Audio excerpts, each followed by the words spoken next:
मन की बात के स्पेशल कार्यक्रम में आज अमेरिका के राष्ट्रपति श्रीमान बराक ओबामा जी हमारे साथ हैं। पिछले कुछ महीनों से मन की बात मैं आपसे करता आया हूं, लेकिन आज देश के भिन्न भिन्न कोने से बहुत से लोगों ने सवाल पूछे हैं, लेकिन ज़्यादातर सवाल राजनीति से संबंधित है, विदेश नीति से संबंधित है, आर्थिक नीति से संबंधित है, लेकिन कुछ सवाल वो हैं जो दिल को छूने वाले हैं। और मैं मानता हूं कि आज हमें उन सवालों को स्पर्श करने से हम देश के कोने कोने में एक सामान्य मानवीय तक पहुंच पाएंगे। और इसलिए जो पत्रकार वार्ताओं में उठाए जाने वाले सवाल हैं या जो मीटिंगों में चर्चा में आने वाले सवाल हैं, उसके बजाय जो दिल से निकलने वाली बातें हैं उसको अगर हम दोहराते हैं, उसको अगर गुनगुनाते हैं तो एक नई ऊर्जा मिलती है। और उस अर्थ में मैं समझता हूं कि ये सवाल मेरे दृष्टि से ज़्यादा अहम रखते हैं। आप लोगों को मालूम है, कुछ लोगों के मन में सवाल उठता है, बराक का अर्थ क्या है? तो मैं जरा ढूंढ रहा था कि बराक का अर्थ क्या है। तो स्वाहिली भाषा, जो कि अफ्रीकन कंट्रीज में प्रचलित है, स्वाहिली भाषा में बराक का मतलब है वह जिसे आशीर्वाद प्राप्त है, वन हु इज ब्लेस्ड। मैं समझता हूँ ये अपने आप में बराक के नाम के साथ एक बहुत बड़ा तोहफा भी उनके परिवार ने उनको दिया है। अफ्रीकन कंट्रीज उबंतु के प्राचीन विचार का अनुकरण करती आई है। यह विचार मानवता में एकजुटता का विचार है। और वो कहते हैं, I am because we are. मैं हूं क्योंकि हम हैं। मैं समझता हूं सदियों का भी अंतर है, सीमाओं का भी अंतर है, उसके बावजूद भी वही भाव जो भारत में हम कहते हैं वसुधैव कुटुंबकम, वही भाव दूर सुदूर अफ्रीका के जंगलों से भी उठते हैं। तो ये कितनी बड़ी विरासत हम मानव जात के पास हैं जो हमें जोड़ती है। जब हम महात्मा गांधी की चर्चा करते हैं तो हमें हेनरी थोरू की बात याद आती है, जिनसे महात्मा गांधी डिसोबीडियंस सीखे थे। और जब हम मार्टिन लूथर किंग की बात करते हैं या ओबामा की बात करते हैं तो उनके मुंह से भी महात्मा गांधी का आदरपूर्वक उल्लेख सुनने को मिलता है। यही बातें हैं जो विश्व को जोड़ती हैं। आज बराक ओबामा हमारे साथ हैं। मैं पहले उनसे रिक्वेस्ट करूंगा कि कुछ हमें बताएं। बाद में जो सवाल आए हैं, वो सवाल जो मेरे लिए सवाल आए हैं उसका जवाब मैं दूंगा, जो बराक के लिए सवाल आए हैं उनका जवाब बराक देंगे। तो मैं I request president Barack Obama to say few words. Namaste. Thank you, Prime Minister Modi, for your kind words and for the incredible hospitality you've shown me and my wife Michelle on this visit. And let me say to the people of India how honored I am to be the first American president to join you for Republic Day. I'm told this is also the first ever radio address by an Indian Prime Minister and an American President together, so we're making a lot of history in a short time. To the people of India, listening all across this great nation, it's wonderful to be able to speak to you directly. We just came from discussions in which we affirmed that India and the United States are natural partners because we have so much in common. We're two great democracies, two innovative economies, two diverse societies dedicated to empowering individuals. We are linked together by millions of proud Indian Americans who still have family and carry on traditions from India. And I want to say to the Prime Minister how much I appreciate your strong personal commitment to strengthening the relationship between these two countries.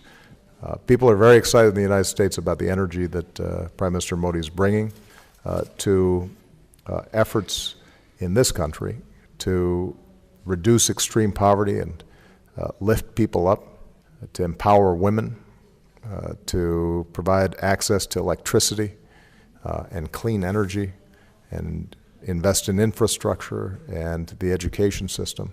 And on all these issues, we want to be partners because many of the efforts that I am promoting inside the United States to make sure that young people get the best education possible, to make sure that ordinary people are properly compensated for their labor and paid fair wages and have job security and health care. These are the same kinds of issues that Prime Minister Modi, I know, cares so deeply about here. And I think there's a common theme in these issues. It gives us a chance to reaffirm what Gandhiji reminded us should be a central aim of our lives, and that is we should endeavor to see God through service of humanity, because God is in everyone. So these shared values, these convictions, are a large part of why I'm so committed to this relationship. I believe that if the United States and India join together on the world stage around these values, then not only will our peoples be better off, but I think the world will be more prosperous and more peaceful and more secure for the future. So thank you so much, Mr. Prime Minister, for giving me this opportunity to be with you here today. Barack, the first question comes from Raj from Mumbai. उनका सवाल है, अपनी बेटियों के लिए आपके स्नेह के बारे में सारी दुनिया जानती है। अपनी बेटियों को आप भारत के बारे में अपने अनुभव कैसे बताएंगे? क्या आप उनके लिए कोई खरीदारी करने की योजना बना रहे हैं? Well, first of all, they very much wanted to come. They are fascinated by India. Unfortunately, each time that I've taken a trip here, they had school and they couldn't leave school. And in fact, Malia my older daughter had exams just recently. So they are fascinated by the culture and the history of India, in part because of my influence, I think. They are deeply moved by India's movement to independence and the role that Gandhi played in not only the nonviolent strategies here in India, but how those ended up influencing the nonviolent civil rights movement in the United States.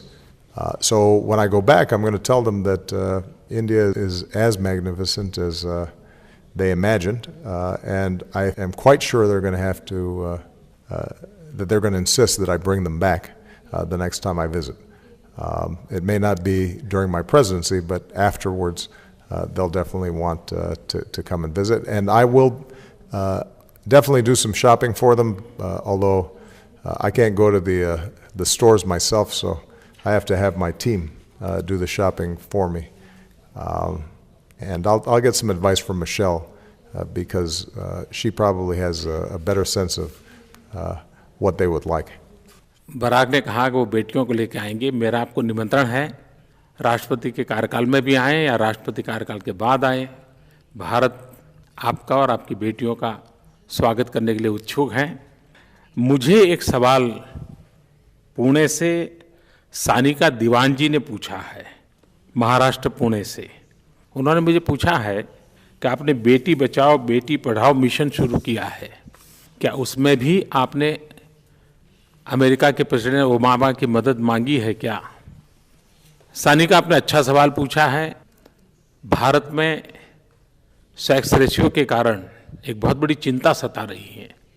1000 लड़कों के सामने लड़कियों की संख्या कम है और उसका मूल कारण लड़के और लड़की के प्रति देखने का हमारा जो रवैया है वो दोषपूर्ण है।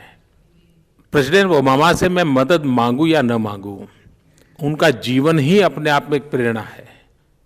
जिस प्रकार से वो अपनी 2 बेटियों का लालन पालन करते हैं, जिस प्रकार से अपनी 2 बेटियों के लिए वो गर्व करते हैं, हमारे देश में भी कई जगह पे जब हमें कई लोगों से मिलना होता है तो परिवार में उनको कोई बेटा नहीं होता है, सिर्फ बेटियां होती हैं और इतने गौरव से बेटियों को बड़ी करते हैं, इतना गौरव देते हैं, वही सबसे बड़ी प्रेरणा है। मैं समझता हूँ ये प्रेरणा ही हमारी ताकत है। और आपने सवाल पूछा है तो मैं कहना चाहूँगा कि बेटी बचाना, बेटी पढ़ाना ये हमारा सामाजिक कर्तव्य है, सांस्कृतिक कर्तव्य है, मानवीय जिम्मेवारी है, इसको हमने निभाना चाहिए। बराक, आपके लिए एक क्वेश्चन है। The second question for president Obama comes through email. Doctor Kamlesh Upadhyay, a doctor based in Ahmedabad, Gujarat. आपकी पत्नी मोटापे और डायबिटीज जैसी स्वास्थ्य की आधुनिक चुनौतियों से निपटने की दिशा में व्यापक सामाजिक कार्य कर रही है। भारत में भी ये चुनौतियां तेजी से बढ़ रही हैं। क्या आप और फर्स्ट लेडी, आपका कार्यकाल राष्ट्रपति के नाते समाप्त होने के बाद इन चुनौतियों को निपटने के कार्य के लिए भारत आएंगे, जैसे बिल गेट्स और मिलिंडा गेट्स भारत में स्वच्छता को लेकर के काम कर रहे हैं, आप भी डायबिटीज और मोटापेपन के लिए काम करेंगे क्या? Well, we very much look forward to partnering with organizations and the government and non-governmental organizations here in India around broader public health issues, including the issue of obesity. I'm very proud of the work that Michelle has done on this issue. We're seeing a worldwide epidemic of obesity, in many cases starting at a very young age. Part of it has to do with the increase in processed foods, not naturally prepared. Part of it is the lack of activity for too many children. And once they're on this path, it can lead to a lifetime of health challenges. And so this is an issue that we'd like to work on internationally, including here in India, and it is part of a broader set of issues around global health that we need to address. The Prime Minister and I have discussed, for example, how we can do a better job in dealing with issues like pandemic and making sure that we have good alert systems so that if a disease like Ebola or a deadly flu virus or polio appears, that it's detected quickly and then treated quickly so that it doesn't spread. And the public health infrastructure around the world needs to be improved. I think the Prime Minister is doing a great job in focusing on these issues here in India. And India has a lot to teach many other countries who may not be advancing as rapidly in improving this public health sector. But it has an impact on everything, because if children are sick, they can't concentrate in school and they fall behind. It has a huge economic impact on the countries involved. And so we think that there's a lot of progress to be made here, and I'm very excited about the possibilities of continuing this work even after I leave office. मुझे एक सवाल श्रीमान अर्जुन ने पूछा है और बड़ा interesting सवाल है। उन्होंने पूछा है कि मैंने व्हाइट हाउस के बाहर एक पर्यटक के रूप में आपकी एक पुरानी फ़ोटो देखी है, जब आप बीते दिनों सितंबर में वहाँ गए तो कौन सी बात आपके दिल को छू गई? ये बात सही है कि मैं जब पहली बार अमेरिका गया था तो व्हाइट हाउस जाना तो हमारे नसीब में नहीं था। तो व्हाइट हाउस से दूर एक लोहे की बहुत बड़ी जाली लगी हुई है, तो अब जाली के बाहर खड़े रह कर के फ़ोटो निकाली थी, पीछे व्हाइट हाउस दिखता है। और अब प्रधानमंत्री बन गए तो वो फ़ोटो भी पॉपुलर हो गई। लेकिन तब मैंने कभी सोचा नहीं था कि मुझे भी कभी ज़िंदगी में व्हाइट हाउस में जाने का अवसर आएगा। लेकिन जब मैं व्हाइट हाउस गया, एक बात ने मेरे दिल को छू लिया और मैं ये कभी भूल नहीं सकता हूँ। बराक ने मुझे किताब दी। वे किताब काफ़ी मेहनत करके खोज करके लाए थे और 1894 में वो किताब प्रसिद्ध हुई थी। स्वामी विवेकानंद, जो मेरे जीवन की प्रेरणा है, वे शिकागो गए थे, वर्ल्ड रिलीजन कॉन्फ्रेंस में गए थे, और वर्ल्ड रिलीजन कॉन्फ्रेंस में जो भाषण हुए थे उसका वो कंपाइलेशन था। वो किताब खोज करके मेरे लिए लाए थे, यानी वो घटना मेरे लिए दिल को छूने वाली थी। लेकिन उतना ही नहीं, उन्होंने वो किताब के पन्ने खोल खोल करके क्या क्या उसमें लिखा है वो मुझे दिखाया। मतलब कि वो पूरी किताब देख चुके थे और इस गर्व के साथ मुझे कहा कि मैं उस शिकागो से आता हूं जहां स्वामी विवेकानंद आए थे। ये बातें मेरे मन को बहुत छू गई थी और मैं जीवन भर ये मैं अपनी विरासत मानता हूं। तो कभी व्हाइट हाउस के से दूर कहीं खड़े रह करके फोटो निकालना और फिर कभी व्हाइट हाउस में जाकर के जिनके प्रति मेरी श्रद्धा रही है उनके जीवन की किताब प्राप्त करना, आप कल्पना कर सकते हैं कि दिल को कितना स्पर्श कर गया होगा। बराक, आपके लिए एक क्वेश्चन है। Himani from Ludhiana, Punjab. Question is for you. Well, the question is, did you both imagine you would reach the positions that you've reached today? And it's interesting, Mr. Prime Minister, you talking about the first time you visited the White House and being outside that iron fence. The same is true for me. When I first went to the White House, I stood outside that same fence and looked in, and I certainly did not imagine that I would ever be visiting there, much less living there. I think both of us have been blessed with extraordinary opportunity, coming from relatively humble beginnings. And when I think about what's best in America and what's best in India, the notion that a tea seller or somebody who was born to a single mother like me could end up leading our countries is an extraordinary example of the opportunities that exist within our countries. Now, I think part of what motivates both you and I is the belief that there are millions of children out there who have the same potential, but may not have the same education, may not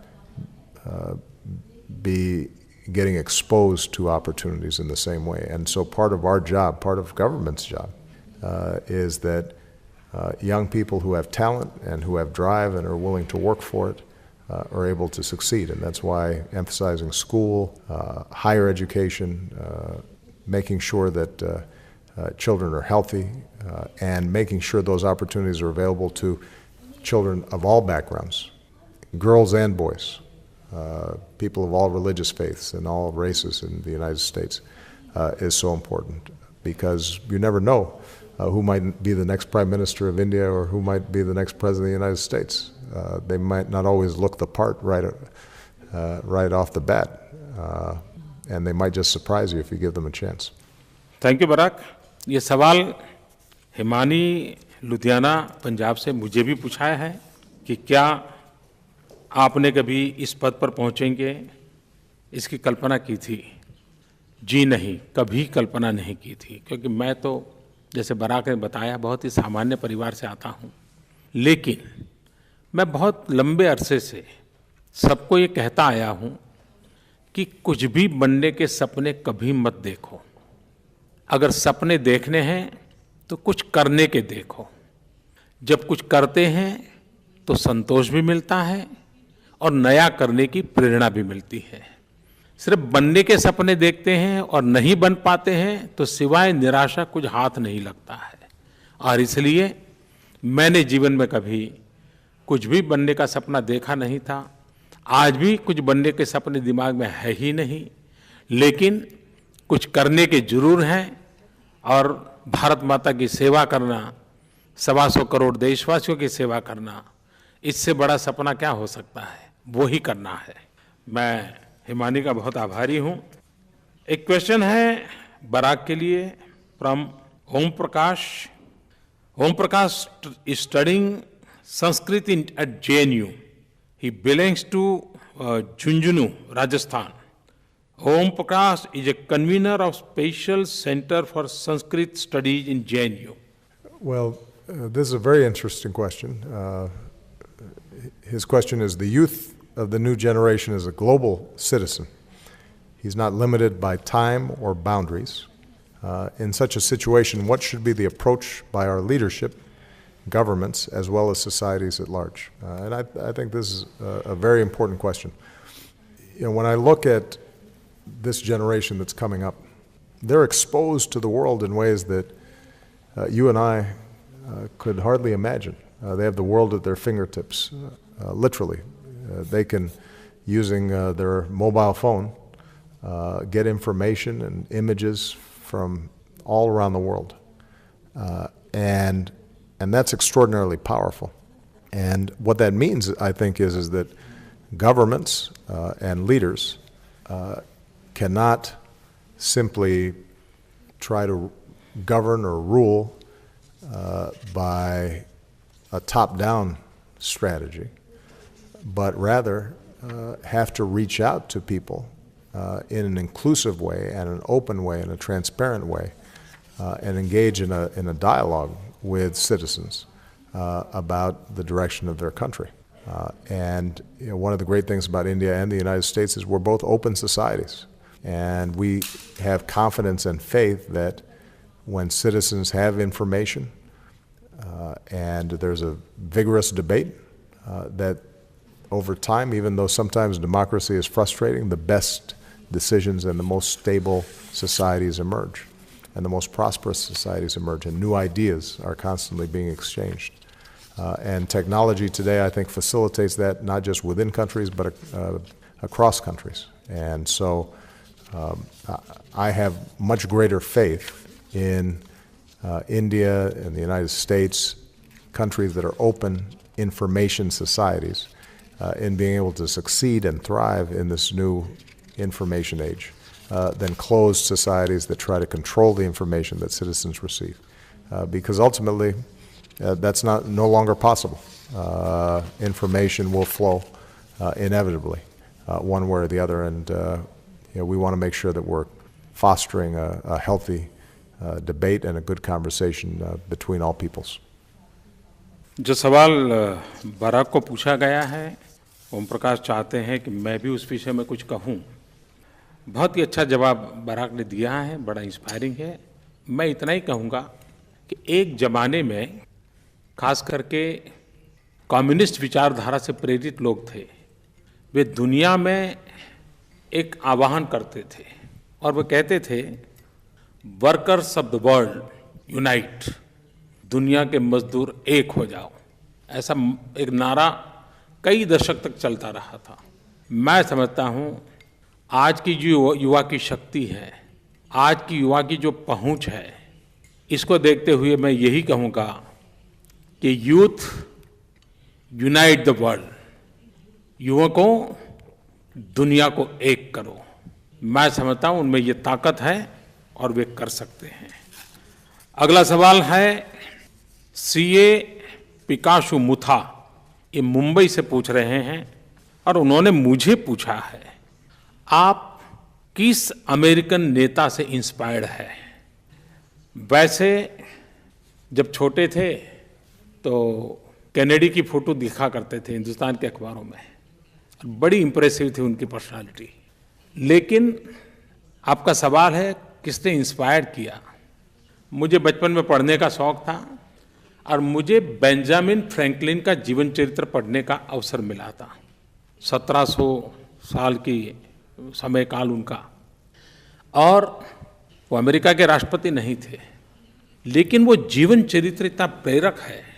एक व्यक्ति अपने जीवन को बदलने के लिए समझदारी पूर्वक कैसे प्रयास करता है, नींद ज़्यादा आती है तो नींद कम करने के तरीके क्या हो सकते हैं, ज़्यादा खाने का मन करता है तो कम खाने की तरफ जाना है तो कैसे जाना, काम करते करते अपने साथी लोग नाराज़ होते हैं, उनको लगता है कि देखो ये तो कुछ करते ही नहीं है, मिलते ही नहीं है, तो इस समस्या का समाधान कैसे करना। ऐसे ऐसे छोटे छोटे विषयों को उन्होंने अपने बायोग्राफी में लिखा है, और मैं तो हर एक को कहता हूँ कि हमने बेंजामिन फ्रैंकलिन के जीवन चरित्र को पढ़ना चाहिए। आज भी मुझे वो प्रेरक देता है। और बेंजामिन फ्रैंकलिन एक बहुआयामी व्यक्तित्व था उनका। वे राजनीतिज्ञ थे, वो राजनीतिक विचारक थे, वो सामाजिक कार्यकर्ता थे, वो कूटनीतिक थे, और बहुत सामान्य परिवार से आए थे। पढ़ाई भी पूरी नहीं हुई थी, लेकिन उन्होंने आज भी अमेरिका के जीवन पर अपने विचारों की छवि छोड़ी हुई है। मुझे उनका जीवन सचमुच में प्रेरक लगा है, और मैं आपसे भी कहूँगा, आप भी अगर उनका जीवन चरित्र पढ़ोगे, आपको अपने जीवन को ट्रांसफॉर्म करना है तो उसमें से रास्ता दिखाते हैं, और बहुत छोटी छोटी बातों का सहारा लिया है। तो मैं मानता हूँ कि जितना मुझे प्रेरणा मिली है आपको भी मिलेगी। एक क्वेश्चन है बराक के लिए, मोनिका भाटिया ने बराक से सवाल पूछा है। Well, the question is, as leaders of two major economies, what inspires you and makes you smile after a bad day at work? And that's a very good question. I say sometimes that the only problems that come to my desk are the ones that nobody else solves.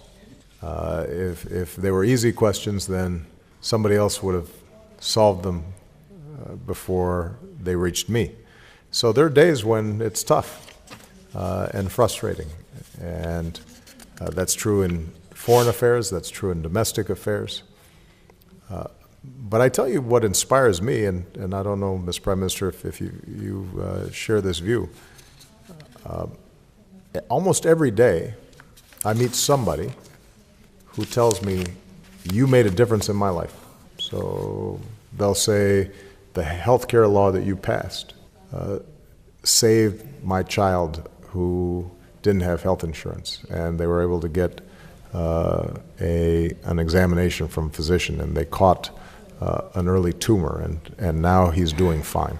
Or they'll say, you helped me save my home during the economic crisis.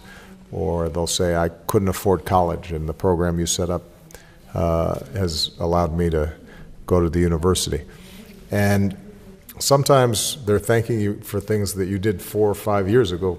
Sometimes they're thanking you for things you don't even remember, or you're not thinking about that day.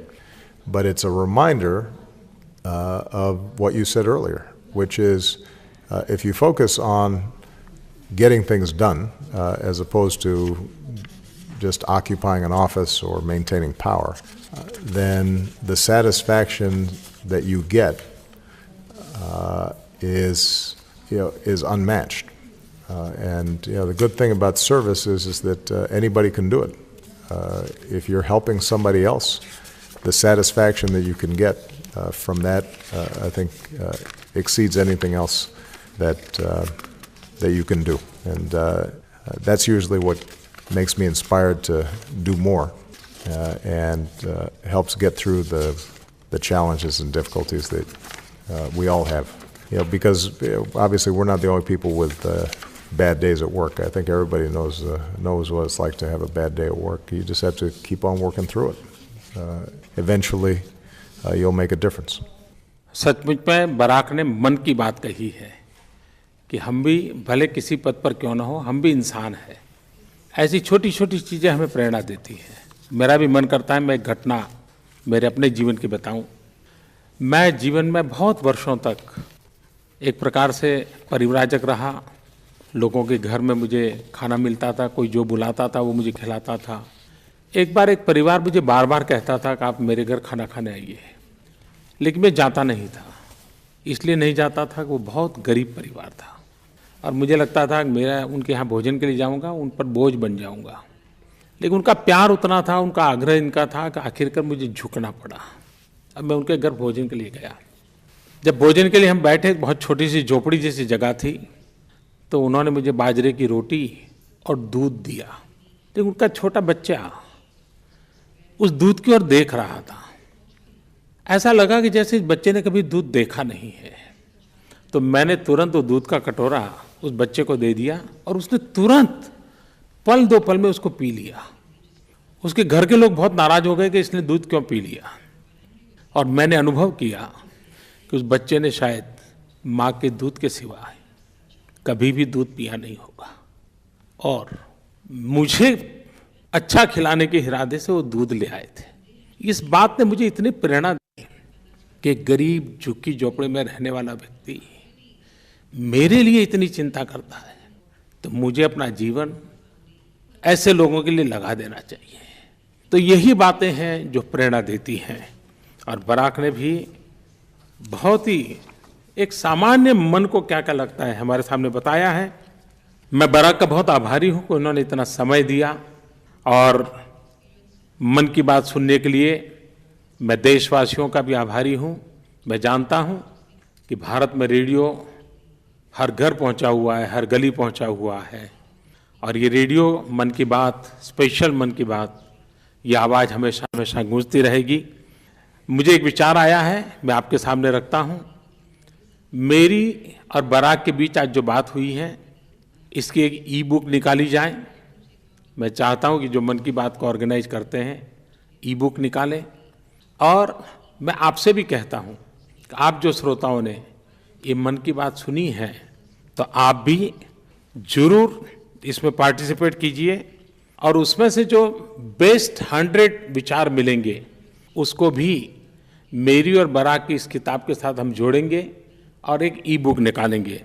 और मैं चाहता हूं कि आप लोग Twitter हो, Facebook हो, online कुछ लिखना चाहते हो, तो आप #YesWeCan इस हैशटैग के साथ हमें लिखिए।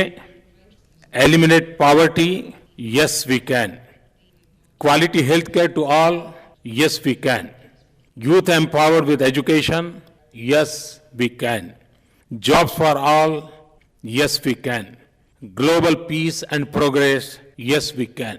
मैं चाहता हूं कि इस टैगलाइन के साथ आप भी इस मन की बात सुनने के बाद अपने विचार, अपने अनुभव, अपनी भावना पहुंचाइए।